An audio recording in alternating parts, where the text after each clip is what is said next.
What's up, everybody? It's your boy Steven the Black Test EVEE the Black. I'm back, and I'm here to give you my fully loaded pay per view review. The next pay per view in the Austin Air review, the one right before SummerSlam. I just finished watching SummerSlam today, so that review is definitely coming out tomorrow. So stay tuned for that. As you all know, I've been watching this pay per view like 2 weeks ago, but I was on vacation and could not do my review um, over there because I'm in a hotel and have nowhere to really do one. So I've been holding on to this for about 2 weeks now. So here we go. Fully loaded opens up with Val Venus taking on Double J. Kai and Ty, before the match starts, Kai and Ty actually comes out. They try to, I guess, help Double J beat him, but the referees and throw him out. But Yamaguchi-san actually stays, and he stays on commentary the whole time, talking about, again, about the ongoing story about how Val Venus slept with his wife and everything like that. And he says that he has a surprise planned out for Val Venus. You all probably know what that is. Anyway, I can't remember anything big about the match happening or any big spot in the match. Val Venus does end up defeating Double J after the match. I just trying to think. It's been 2 weeks. I really should probably have rewatched the show, but I didn't. I just remember the next night on Raw after Val Venus won another match. Yamaguchi-san told him, "Yo, you're gonna go against Kai and Tai next week, and after we beat you, we're gonna cut off your PP." I was just like, "What do you say?" I was like, "No, bro, I'm done." Oh man, I know he didn't say that, bro. I know he didn't say that. Oh, it was so funny. I was backing up. I am not giving the match a 3 out of 5.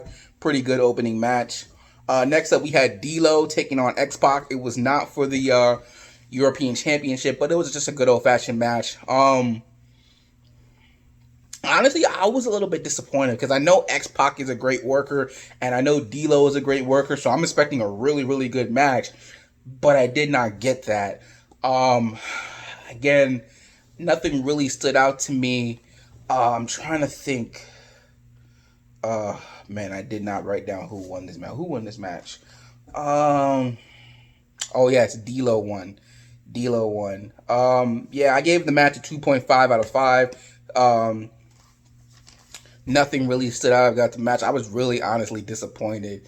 It wasn't a bad match, but I'm thinking, oh, these guys are great workers. I'm gonna get as JR would say, a real slobber knocker, but I didn't get that. So next up, we had Farouk and Scorpio taking on Bradshaw and Terry Funk in a tag team match. Right before their match, though, Terry Funk reveals that this is going to be his last match for a while, and that he's going to take a break for about 6 months to recharge his battery. Obviously, Bradshaw is shocked because he's like, "Wait a minute, why are you just now telling me this?" Which is understandable from Bradshaw's standpoint of view, because he's like, "Wait a minute, we're partners. You should have been told me this. How are you just now letting me know this, but right before our match, So I ended up giving the match a 2 out of 5. It was kind of sloppy, and I think that's probably just because Terry Funk was so old he could barely move in the ring.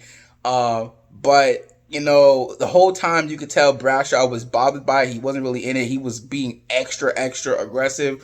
The match ends when Scorpio ends up pinning Terry Funk, actually, and he's mad, so they leave, right?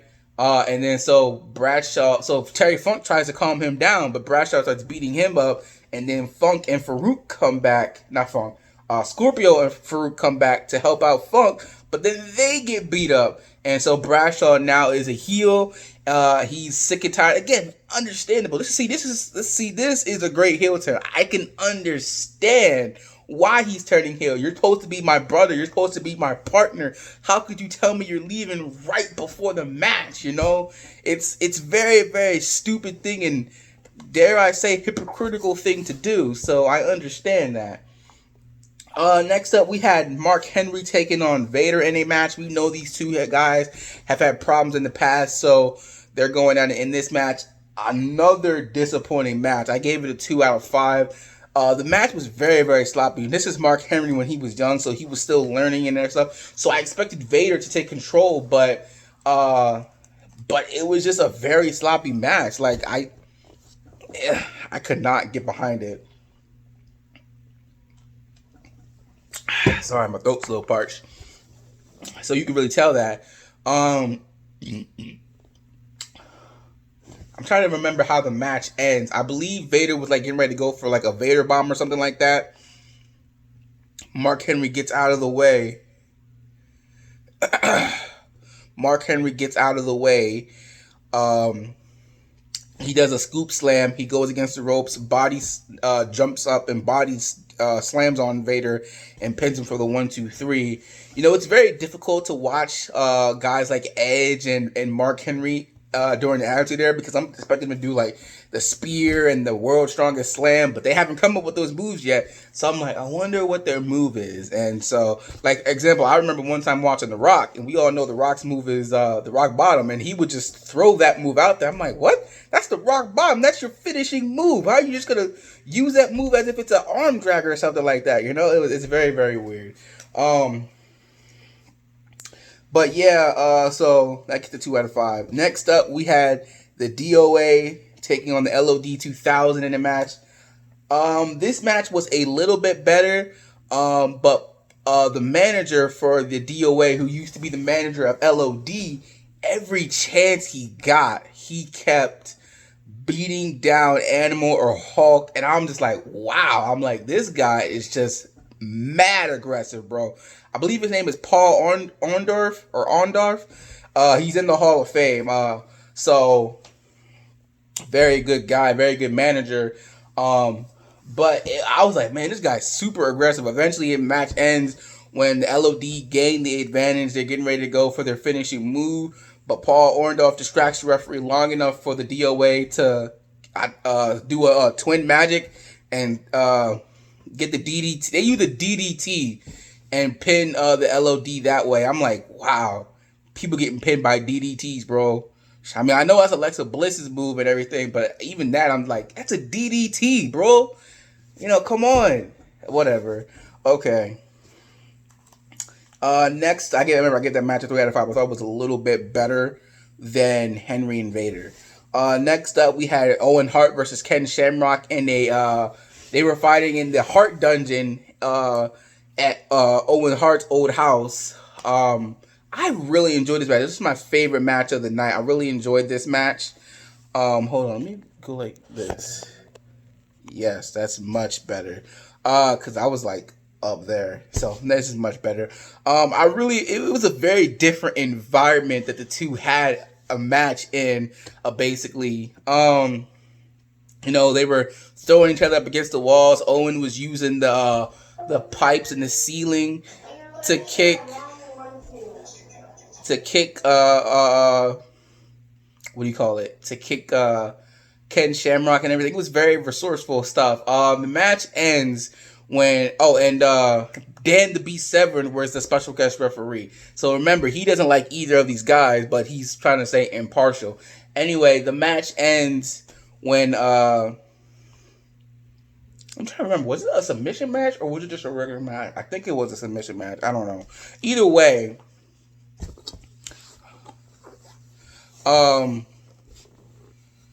yeah, I remember. It was a submission match. So anyway, the match ends when Ken Shamrock tries to go for a move on I think it was like go for a kick or something like that on Owen Hart. Owen Hart dodges it, ends up hitting Dan the Beast Severn. Then Owen Hart gets one of the dumbbells and he hits Ken Shamrock with it, and then he puts him in the arm, the face lock, and he's moving his hand like this to make it look like he's tapping out. So Dan the Beast Severn rings the bell and calls for the win. Very unique way. Very enjoyed it. I have to say, watching the Attitude Era and everything, the brief time that I saw Bret Hart, I really much enjoyed him. And the brief time that I've seen Owen Hart during this time, I've really enjoyed him also. Like, man, I might go back further than this after all this is over and watch some of their matches and stuff, because those, I'm really enjoying the Hart family, and they're just really, really great. And it just saddens me all the more that Owen Hart is gone and all that stuff now. But it's just like, man, these guys were great, man. They really, really were. Next up, we had The Rock taking on Triple H in a 2 out of 3 match. This was not a very good match. Like, it was very, very boring. It wasn't a bad match. It just did not excite me, as I know they can. Like, it just wasn't all that impressive. It was very, very boring.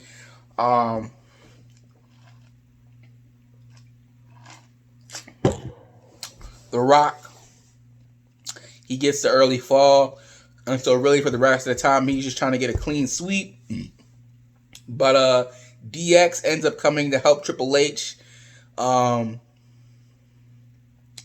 believe Chyna hits The Rock with his championship belt, and then allows Triple H to hit the pedigree, which then allows him to get a fall. The match ending was very, very weird.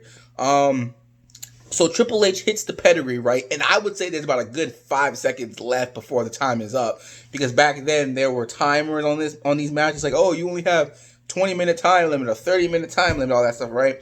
So Triple H hits the pedigree, and like I said, there was about probably a good 5 seconds left, so the ref could have counted. But after he hits the pedigree, the ref is immediately going like this, no, time's up. And then 3 seconds later, that's when the bell rings, and it's like, oh, time's up. And I'm like, wait a minute. You still had enough time to count the pin for the win. Like, I don't understand. What do you mean time was up? Like, it was very, very weird. The way they had these rules set up back then, man, it's very dumb, bro. It really, really is. It's so dumb. Although, I will say this, having a time limit does put a stress factor on, like, yo, you gotta hurry up and get this thing done, because if time runs out, it's gonna be a draw. And if it's a draw, you don't win the championship. So I do like that aspect of it. But either way, I mean, the ref still had enough time. Why he didn't count, I don't know. Next up, we had Jacqueline taking on Sable in a bikini contest. When you're a man of God, no, I'm just playing. I watched the contest. Jacqueline had I think she had a red bikini suit. It was a very good suit. She looked good in it. But Sable, she didn't have on a bikini. She was bad. She's practically naked. She had on some underwear, right? But she didn't have on a bra. Instead, it was just 2 hands that were just on her chest. And so, obviously, the fans are like, woohoo, she won, yeah, we love Sable, we hate Jacqueline, we hate Mark Merrill, all that stuff like that. The next night on Raw, they were going to present the trophy to Sable, because obviously there was the fans voting, right? But Sable gets disqualified because she didn't wear a bikini. It was just 2 hands imprinted on her chest.